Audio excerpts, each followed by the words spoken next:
നമ്മുടെ മുമ്പിൽ ഒരു ബസ് അല്ലെങ്കിൽ ലോറി പോയാൽ ഒരു സിഗ്നൽ ചിലപ്പോൾ നമുക്ക് മിസ്സായി പോയേക്കാം, അല്ലെങ്കിൽ ഒരു റോഡ് സൈഡ് നമുക്ക് മിസ്സായി പോയേക്കാം. പക്ഷേ റോഡ് മാർക്കിങ്സ് റോഡിൽ തന്നെ വരച്ചിരിക്കുന്ന വരകളായതുകൊണ്ട് യാതൊരു കാരണവശാലും നമുക്ക് മിസ്സായി പോകാൻ ചാൻസ് ഇല്ല.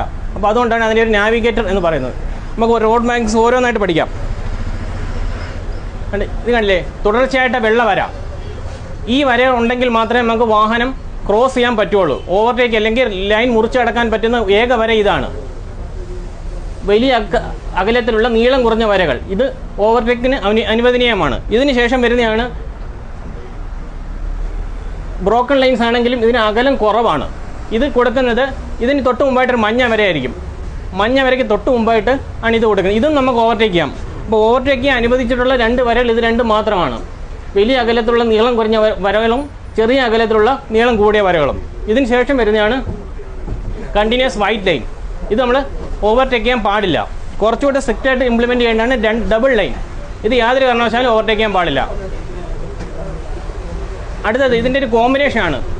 ഒരു വെള്ള വരയും ഡോട്ടഡ് ലൈൻസ് രണ്ടും കൂടെ ചേർന്നിട്ടുണ്ട്. അപ്പോൾ ഇത് ഉദ്ദേശിക്കുന്നത് എന്താണെന്ന് വെച്ചാൽ കണ്ടിന്യൂസ് ലൈനിൻ്റെ ഭാഗത്തുള്ള വാഹനത്തിന് ക്രോസ് ചെയ്യാൻ പാടില്ല. ഇവിടുന്ന് വരുന്ന വാഹനത്തിൻ്റെ സൈഡിൽ കണ്ടിന്യൂസ് ലൈനാണ്. ഈ വാഹനത്തിന് ഈ ലൈൻ മുറിച്ച് കിടക്കാൻ പാടില്ല. അതേസമയം ഇവിടുന്ന് വരുന്ന വാഹനം ഇതിൻ്റെ അഡ്ജസ്റ്റൻ്റ് ആയിട്ടുള്ളത് ബ്രോക്കൺ ലൈനാണ്. ഇവിടുന്ന് ഒരു വാഹനത്തിന് ഈ ലൈൻ മുറിച്ച് കിടക്കാം. ഒരു ഭാഗത്തുള്ള ട്രാഫിക്കിന് മാത്രമേ ഈ ലൈൻ മുറിച്ച് കടന്ന് ഓവർടേക്ക് ചെയ്യാൻ പാടുള്ളൂ. അടുത്തായിട്ട് മഞ്ഞ വര. നമ്മൾ നേരത്തെ കണ്ടായിരുന്നു വെള്ള വരയായിരുന്നു, സെയിം ആണ്. പക്ഷേ ഇത് കുറച്ചുകൂടെ ആക്സിഡൻറ്റ് പ്രോൺ ഏരിയസിലാണ് മഞ്ഞ വര കൊടുക്കുന്നത്. മഞ്ഞ വര സിംഗിളും ആയിരിക്കും ഡബിളും ആയിരിക്കും. രണ്ടും ക്രോസ് ചെയ്യാൻ പാടില്ല. അപ്പോൾ നമുക്ക് ക്രോസ് ചെയ്യാൻ പറ്റുന്ന വരകൾ ഏതാ? ഡോട്ടഡ് ലൈൻസ് മാത്രമേ ക്രോസ് ചെയ്യാൻ പാടുള്ളൂ. സിംഗിൾ വെള്ള line, single yellow line, double white line, double yellow line ഇതൊന്നും യാതൊരു കാരണവശാലും ക്രോസ് ചെയ്യാൻ പാടില്ല. മഞ്ഞ ലൈൻ കൊടുക്കുന്നത് വളരെ ആക്സിഡൻറ്റ് പ്രോൺ ഏരിയസിലാണ് മഞ്ഞ ലൈൻ കൊടുക്കുന്നത്.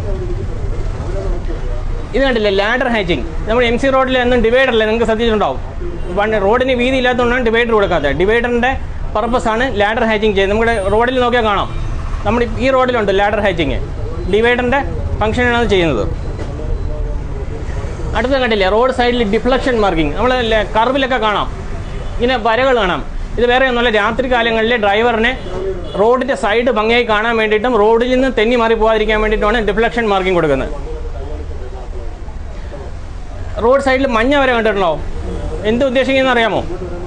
അവിടെ വാഹനം പാർക്ക് ചെയ്യാൻ പാടില്ല. വെള്ള വരയാണെങ്കിൽ പാർക്ക് ചെയ്യാം. ഇവിടെ നോ പാർക്കിംഗ് ബോർഡൊന്നും കാണത്തില്ല. പക്ഷേ റോഡ് സൈഡിൽ മഞ്ഞ വര കണ്ടു കഴിഞ്ഞാൽ അവിടെ വാഹനം പാർക്ക് ചെയ്യാൻ പാടില്ല. അടുത്തായിട്ട് സിക്സാക് ലൈൻ, ഇസഡ് ഷേപ്പിൽ ലൈൻ. സൈഡിലും കാണും, നടുക്കുമെല്ലാം കാണും. വേറെ ഒന്നുമല്ല, ഇവിടെ ഒരുപാട് റോഡ് കാൽനട യാത്രക്കാർ അശ്രദ്ധമായിട്ട് റോഡ് മുറിച്ച് കിടക്കാൻ സാധ്യതയുണ്ട്. ചിലപ്പം പല സ്ഥാപനങ്ങൾ അവിടെ കാണും. സ്കൂള്, കോളേജ്, ബാറ്, അങ്ങനെയുള്ള ഹോട്ടൽ, അങ്ങനെയുള്ള കാണും. അപ്പോൾ അവിടുന്ന് ഉള്ള രണ്ട് ഓപ്പോസിറ്റ് ഡയറക്ഷൻ സൈഡിലുമായിരിക്കും. അപ്പോൾ ഒരുപാട് യാത്രക്കാർ റോഡ് അശ്രദ്ധമായിട്ട് മുറിച്ച് കിടക്കാൻ സാധ്യതയുണ്ട്. അങ്ങനെയുള്ള സ്ഥലത്താണ് സിക്സാക് മാർക്കിംഗ് കൊടുക്കുന്നത്. ഇവിടെ വരുമ്പോഴും വാഹനം വളരെ ശ്രദ്ധയോടെ ഓടിച്ചുകൊണ്ട് പോകാൻ പാടുള്ളൂ. ബോക്സ് ജംഗ്ഷൻ, നമുക്ക് കൊല്ലം ജില്ലയിലെങ്കിലും ഇല്ലെന്ന് തോന്നുന്നു. അടുത്തുള്ളത് തിരുവനന്തപുരത്ത് വെഞ്ഞാറമൂടാണ്. വേറെ ഒന്നുമല്ല, ട്രാഫിക് സിഗ്നൽ ഇല്ലാത്ത ജംഗ്ഷനിലാണ് ബോക്സ് ജംഗ്ഷൻ കൊടുക്കുന്നത്. ട്രാഫിക് സിഗ്നലിന് പകരം ബ്ലോക്ക് ഒഴിവാക്കാൻ വേണ്ടിയിട്ട്. ഇത് ഉദ്ദേശിക്കുന്നത് ഇത്രയേ ഉള്ളൂ. നമ്മളിപ്പോൾ ഇവിടുന്ന് വന്ന് റൈറ്റ് പോകണം. ഇവിടെ വന്ന് നിന്ന് ഇവിടെ വേറെ തടസ്സങ്ങളൊന്നും ഇല്ലെങ്കിൽ മാത്രമേ ബോക്സ് ജംഗ്ഷനിലേക്ക് നമ്മൾ കയറി റൈറ്റിലോട്ട് പോകാൻ പാടുള്ളൂ. ബോക്സ് ജംഗ്ഷനിൽ കയറി യാതൊരു കാരണവശാലും നിൽക്കാൻ പാടില്ല. അങ്ങനെ നിൽക്കേണ്ട സാഹചര്യമാണെങ്കിൽ ബോക്സിൽ കയറാൻ പാടില്ല. റോഡ് മുമ്പോട്ടുള്ള റോഡ് ക്ലിയർ ആണെങ്കിൽ മാത്രമേ ബോക്സ് ജംഗ്ഷനിൽ കയറി യാത്ര കണ്ടിന്യൂ ചെയ്യാൻ പാടുള്ളൂ. ക്ലിയർ ആവുന്നുണ്ട്, കേൾക്കുന്നുണ്ടല്ലോ ബാക്കിൽ. നമ്മുടെ അതുപോലെ MC റോഡിൽ റോഡ് ഹംസ് ഒന്നുമില്ല.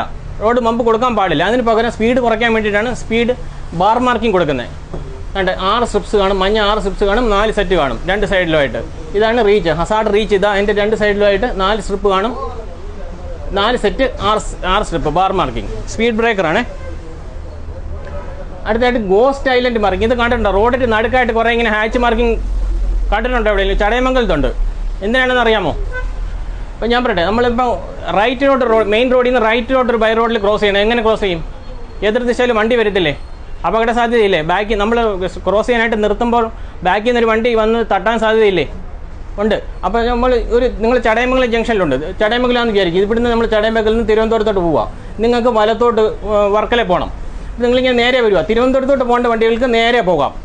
വർക്കലയിലുണ്ട്. വലത്തോട്ട് പോകേണ്ട വണ്ടികൾ ഈ ഹാച്ച് മാർക്കിംഗ് കഴിഞ്ഞ് ഈ ലൈനിലോട്ട് കയറിയതിന് ശേഷം ഇവിടെ വെയിറ്റ് ചെയ്യാം. വെയിറ്റ് ചെയ്തിട്ട് ഇവിടുന്ന് ട്രാഫിക് ക്ലിയർ ആണെങ്കിൽ മാത്രം വലത്തോട്ട് തിരിഞ്ഞു പോവാം. അതാണ് ഗോസ്റ്റ് ഐലൻഡ് മാർക്കിംഗ്. റോഡിൻ്റെ നടുക്കായിരിക്കും കാണുന്നത്. ഈ ലൈൻ കണ്ടിട്ട് നിങ്ങൾ നേരെ പോകേണ്ട വണ്ടി ഇതിൽ കയറാൻ പാടില്ല. വലത്തോട്ട് പോകേണ്ട വണ്ടികൾക്ക് മാത്രമേ ഗോസ്റ്റ് ഐലൻഡിൽ കയറാൻ പാടുള്ളൂ. അടുത്ത സീബ്ര ക്രോസിംഗ്. വാഹനം ട്രാഫിക് സിഗ്നലിൽ എവിടെ നിർത്തേണ്ടതെന്ന് അറിയാമല്ലോ. സീബ്ര ക്രോസിംഗിൽ നിർത്താൻ പാടില്ല. അതിന് മുമ്പായിട്ട് സ്റ്റോപ്പ് ലൈൻ കാണും. സ്റ്റോപ്പ് ലൈൻ 2 ലൈൻ കാണും. അതിന് മുമ്പായിട്ട് മാത്രമേ വാഹനം നിർത്താൻ പാടുള്ളൂ. ഡയഗണൽ മാർക്കിംഗ് ആണ്. ഇത് ഡിവൈഡറാണ് ഓറഞ്ച് കളറിൽ കൊടുക്കുന്നത്. ഈ ഹാച്ച് മാർക്കിംഗ് ഇല്ലെങ്കിൽ, ഡയഗണൽ മാർക്കിംഗ് ഇല്ലെങ്കിൽ എന്താ സംഭവിക്കുന്നത്? രാത്രി കാലങ്ങളിലൊക്കെ വണ്ടി നേരിട്ട് വന്ന് ഡിവൈഡറിൽ ഇടിച്ച് ആക്സിഡൻറ്റ് ഉണ്ടാകാൻ സാധ്യതയുണ്ട്. അപ്പോൾ ആക്സിഡൻറ്റ് മുമ്പായിട്ട് ഒരു സൂചന കൊടുക്കുന്നതാണ് ഡയഗണൽ മാർക്കിംഗ്. ഡയഗണൽ ഷേപ്പിലാണ് അതിൻ്റെ ഹാച്ച് കൊടുത്തിരിക്കുന്നത്. ആരോ മാർക്കിംഗ് ഒക്കെ നിങ്ങൾ റോഡിൽ കാണാം. 2-3 ലെഫ്റ്റും റൈറ്റോ കറവുള്ളടത്ത് ഈ റോഡിൽ തന്നെ ഇത് പെയിൻറ്റ് ചെയ്തിട്ടുണ്ടാവും. ഡ്രൈവർമാർക്ക് ഡയറക്ഷൻ കൊടുക്കാൻ വേണ്ടിയിട്ടാണ്. ഗീവ് വേ ചിഹ്നം. ഇതൊരു ബൈ റോഡാണ്. ഇത് മെയിൻ റോഡുമാണ്. ഈ ഗീവ് വേ ചിഹ്നം കണ്ടു കഴിഞ്ഞാൽ ഇവിടെ ഒരു ഇൻവെർട്ടഡ് ട്രയാങ്കിൾ ഉണ്ട്. ഇവിടെ വണ്ടി കൊണ്ടുവന്ന് സ്ലോ ചെയ്ത് ലെഫ്റ്റും റൈറ്റും നോക്കിയതിന് ശേഷം നമുക്ക് ലെഫ്റ്റോ റൈറ്റോ കടന്നു പോകാം. അതാണ് ഗീവ് വേ സൈൻ ഉദ്ദേശിക്കുന്നത്. ഈ സെയിം തന്നെയാണ് സ്റ്റോപ്പ് സിഗ്നൽ, സ്റ്റോപ്പ് സൈൻ. ഇവിടെ സ്റ്റോപ്പ് എന്നായിരിക്കും റോഡിൽ പെയിൻറ്റ് ചെയ്തിരിക്കുന്നത്.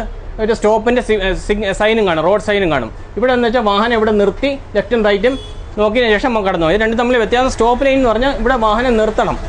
ഗീവ് വേ ആണെങ്കിൽ വാഹനം നിർത്തണ്ട, വാഹനം ഇവിടെ സ്ലോ ചെയ്ത് ലെഫ്റ്റും റൈറ്റും നോക്കി കടന്നു പോകാം.